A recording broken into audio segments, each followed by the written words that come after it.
Hey, good evening, everyone. Representative Brad Halbrook from the 107th in Shelbyville. Thanks for tuning in to our live stream tonight, Roundtable and Town Hall. We got an important election law update, a big 143-page amendment that's making its way through the General Assembly.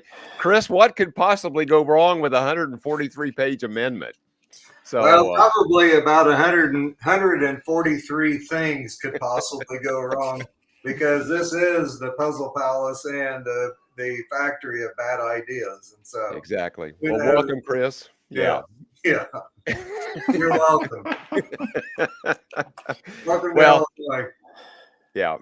Well, hopefully we're live out there in Etherland, and hopefully we'll continue to be in demand after tonight. And we've got a special guest tonight that I'm honored to call him a friend and a compadre because we've worked together on some local grassroots volunteer training. These guys are on the cutting edge of what's going on in Illinois when it comes to stuff that's really, really important to us as citizens of the state.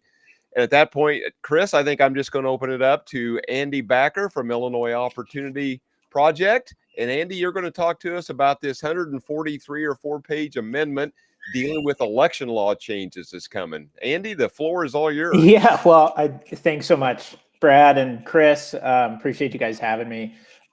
So yeah, we're going to talk about this election law amendment. First thing, I'm not a lawyer. Was a law school dropout. We kind of engaged with this. So at Illinois Opportunity Project, we're a 501c4 conservative nonprofit.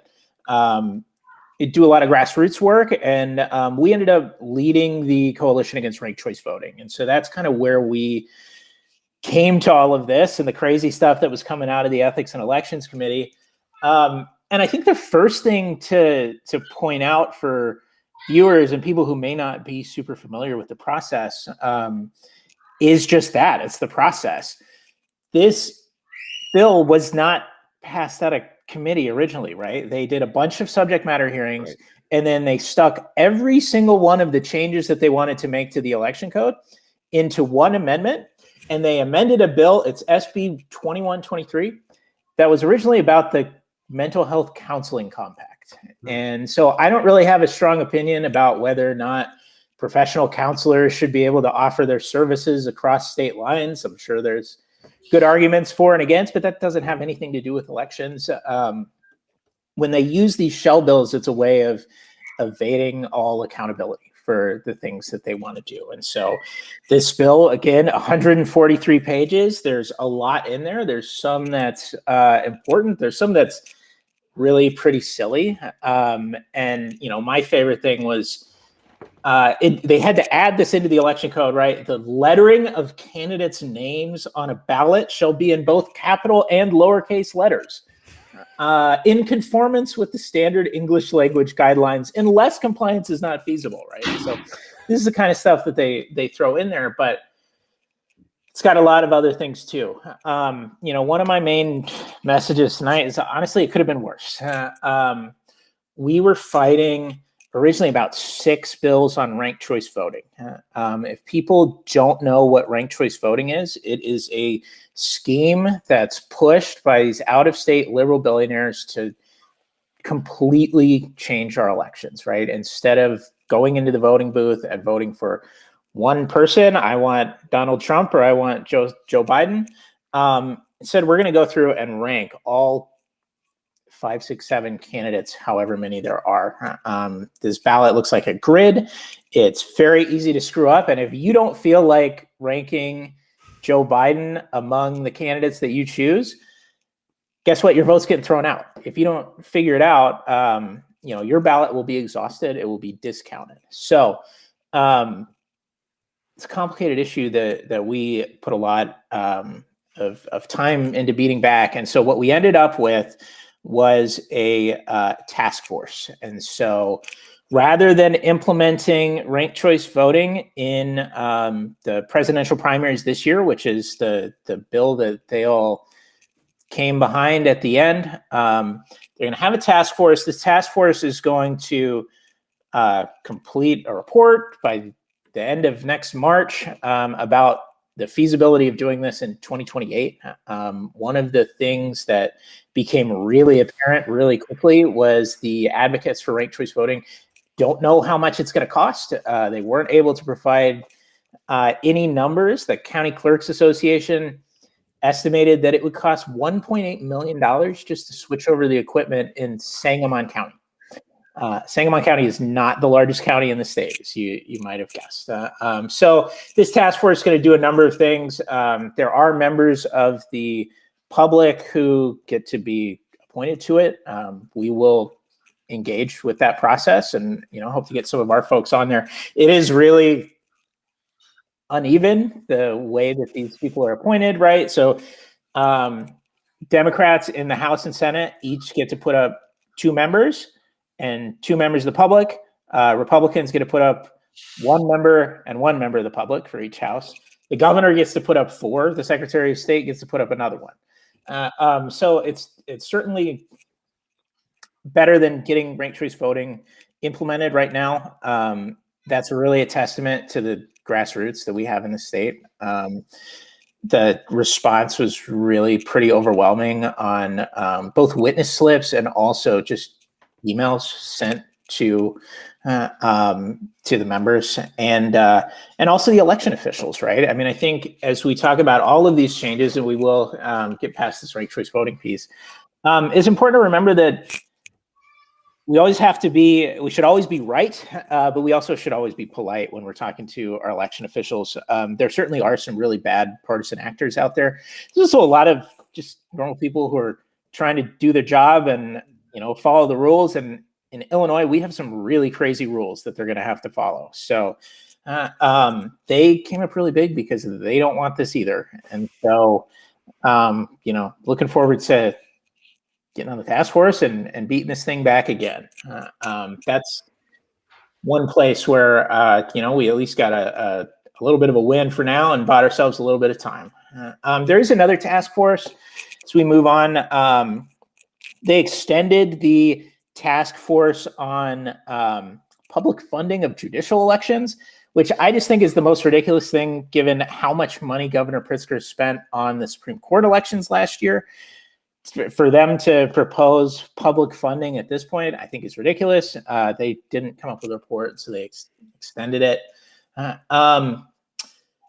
Here's another thing that could have been a lot worse. The Secretary of State's office in subject matter hearings, it was a bill that was sponsored by Jennifer Gong Gershwitz.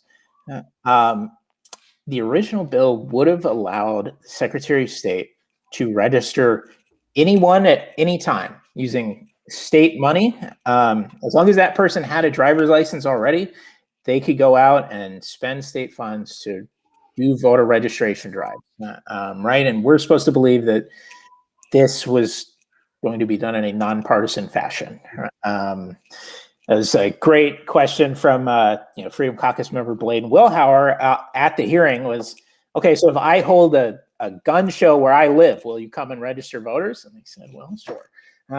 Okay. So what we ended up with, again, not good, but would have been worse. The Board of Elections is allowed to do voter registrations at naturalization ceremonies.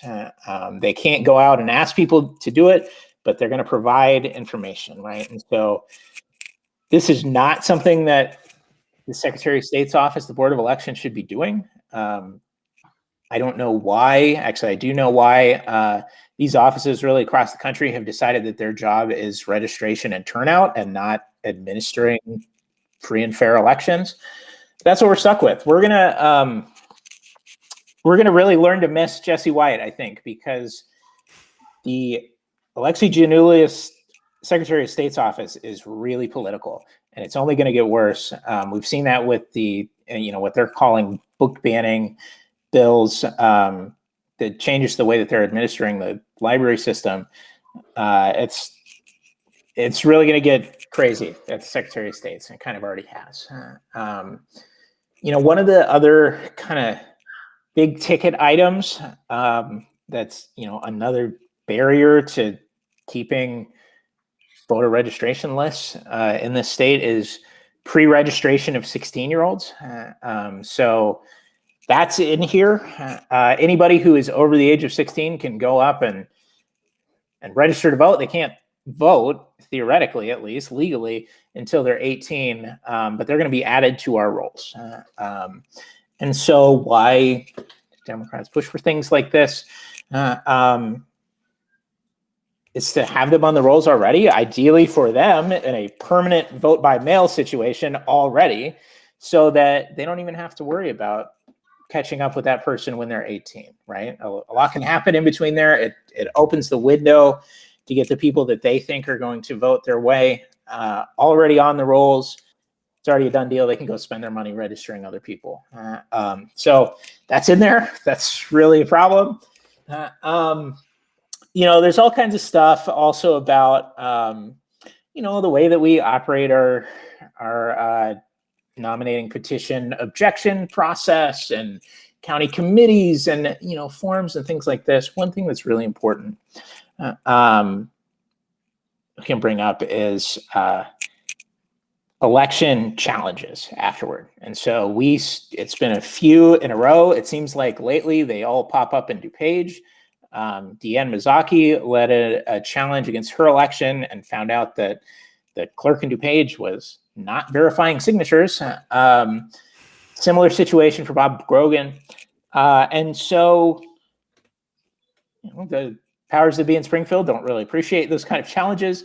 In order to make it more difficult, what they've done is basically created a security deposit system.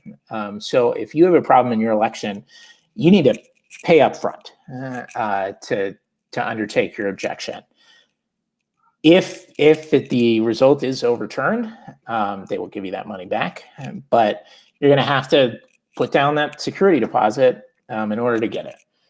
So, those I think are really the big ticket items. The other one we can say is that there is now going to be a requirement in jurisdictions with over 500,000 people. It used to be that you had to have one centralized voting location, right? What Democrats would love to see is the end of precinct voting. And so they do this in a number of ways. Vote by mail, I think, is number one, but also centralized voting locations.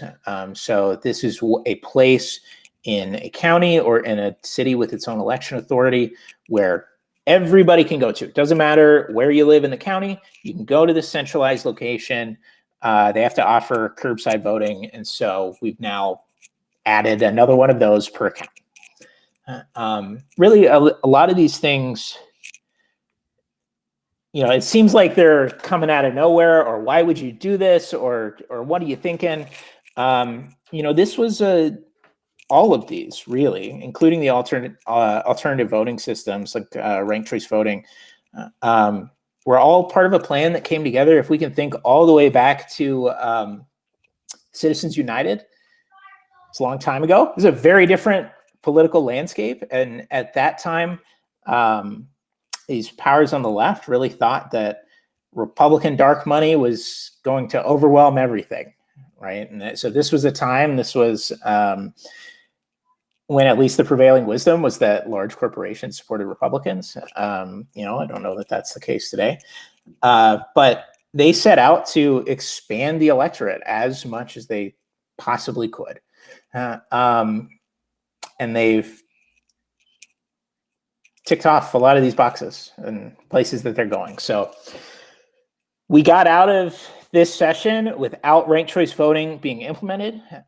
We got out with pretty limited state-funded voter registration program. We got out without a lot of the vote by jail measures that came up in subject matter hearings, but it's not a good bill, and everybody needs to talk to their legislators and oppose. Again, it's SB 2123. Scheduled for third reading in the House here pretty soon, and then it'll go back to the Senate. Right now, so there's a House amendment, right? Is that House floor amendment number 4, Andy? Correct. That's Yes. where all the language is about all the stuff you've talked about. Correct. Okay, good. House floor amendment number 4. You can find that on ilga.gov. Just type in that SB 2123, correct? That's right. One thing that we've noticed over time, and Brother Hallberg has spoken about this before, but how that our colleagues will get up and rail on how bad a bill is, but then they will say, well, it's not perfect, but it's a start. I was going to ask you if this was a start or if we need to throw the thing in the trash can like all this other stuff needs to go. All of it needs to go. It's all bad. Just because it could have been worse, and it's tough, right? In Illinois, like that, a lot of doom and gloom. Yeah. No, this one needs to go. This is 21-23, and they do this so that they can say that it's got a little bit of something for everyone. Some of those members might not like the ranked choice voting piece, but they really want the pre-registration of 16-year-olds to say, I'll vote for the whole thing, because they put it into one omnibus anyway. The good news is that they have all these task force, because my practical observation with the task force is whenever they do that, they're creating the illusion that they're going to do something that they never do anything. So that's good news also. Yeah, absolutely. That's why, we're, cautiously optimistic, or feel like we, got a small victory this session in keeping them from going all the way with ranked choice voting. Who knows what happens in 4 years? They may be on to something else by that point. They made a big push. I think these are billionaires, right? And if you look on, great website is influencewatch.org. Pull up the influencewatch.org page for Fair Vote, which is the leading advocate group for ranked choice voting in this state and in others. And it's Soros, it's the Arnolds, it's Pierre Omidyar from eBay. And still they convince people that this is a nonpartisan reform. They use a lot of rent-a-Republicans to give it this, imagined image. They like to say, oh, well, Glenn Youngkin was elected using ranked choice voting. Well, guess what? Glenn Youngkin, first of all, it was during COVID. It was an unassembled convention where you had to be a delegate, not just a voter. Third, he led every single ballot. He would have won on a plurality ballot as well. It's just ridiculous, and not to go too far off the rails on ranked choice voting, but by the end they were saying the reason that we need this is because sometimes people vote for a presidential candidate who's already dropped out. Well, come on. So we're going to change the entire way that we operate our elections just because sometimes people vote for Pete Buttigieg after he already endorsed Joe Biden? We could put a piece of paper in there at 6 cents that says, like, please check if your candidate has dropped out already, and avoid that. It's ridiculous. To give you a little bit on the ranked choice voting, but this stuff was just so crazy. And I'm so glad that we were able to get the word out and let our, grassroots know about it. I'm, again, so impressed, and national folks that I've talked to are so impressed by what we did in Illinois. So I'm really grateful for that. I'm grateful to come out of this session with a task force and not a ranked choice voting election next year. And so we'll engage with the task force, and we'll, keep beating back all this stuff. Right. So, so this was, I think, nearly, if not every Republican in the committee voted against it. So that's a good thing. And, so the task force is what it is, right? That could be dangerous or not. But the good news is, like you said, at least they're not going to implement this here in the next election. And that's a good thing. Hopefully. Now, ranked choice voting is used in some other states, right? We most recently heard about some stuff in Alaska. Yeah. So there are 2 states that use ranked choice voting statewide. Number one is Alaska, right? And so Alaska just elected a Democrat statewide in Alaska, and another, they also elected Lisa Murkowski, who was, pushing for some of this. In Alaska, they just had the lowest turnout election in the history of the state. They're first with ranked choice voting. The other state that uses it is Maine. Maine had a congressional race in, I believe it was 2018, Bruce Poliquin's race, where Democrat who did not get the most votes ended up winning, just like in Alaska. There are a number of cities across the country. It fails everywhere it's been tried. And so some of the places that you can really look at these failures that were well known is that New York City mayor's race, where it took weeks for them to get the results out. We remember the Democratic Iowa caucuses, which was a disaster, and it's basically led to them losing their caucuses. It's a caucus, so it is a little bit different than a primary or a general election. There was an example of, so this gets really far in the weeds, but we can look just this past year at an Alameda County school board race, which is Oakland, California. They went through, I think, 5 rounds of ranked choice voting tabulation, and at the end of the day, they came out and certified the wrong person. And they didn't find out until weeks after the fact. And the problem was that there were all of these voters who had failed to rank a first choice. And so they put somebody in second and somebody in third and fourth. And so the question becomes, well, what do you do with that? And it's not clear, right? And it might be different state by state or city by city, county by county. Does that mean if you fail to rank a first choice person, did you just screw up? Does that mean that your second choice is actually your first? Or does it mean that you wanted to sit out the first round, that you actually don't care what the first round is and you just want to put it over there? There's an argument to be made for either. And at the end of the day, they decided that actually those were first choice votes, and they had to recount all of these elections. But you can't really get an audit or a recount in the black box of ranked choice voting. Makes everything much, much more difficult. People who actually are election lawyers can, speak to the difficulty of trying to legislate something like that or litigate something like this. It's just insane. And so they, create these fake grassroots groups that are made up, that have no support on the ground, and hire really expensive lobbyists. They brought in the former Speaker of the Colorado State House. They brought in Amber McReynolds, who is now sits on the Joe Biden United States Postal Service Board of Governors. She ran the Vote from Home Institute and pretends to be a nonpartisan person. Look on her Twitter page and see her sitting there with Governor Pritzker saying, "This is my favorite governor." Also, I think she grew up in Illinois, but she, doesn't live here now. One of the best parts was they brought in somebody who runs the election authority in Utah County, Utah. This was the subject matter hearing on the Senate side. We didn't even know because the Cook County Clerk's office was on Zoom. We didn't even know they're there. I said, really? You're going to talk to me, somebody about Utah County, Utah? I have 16 languages. Do you know how many thousands of election judges I have to train? You have asked us to do all of these things, and now you want to add this extra layer on top of it.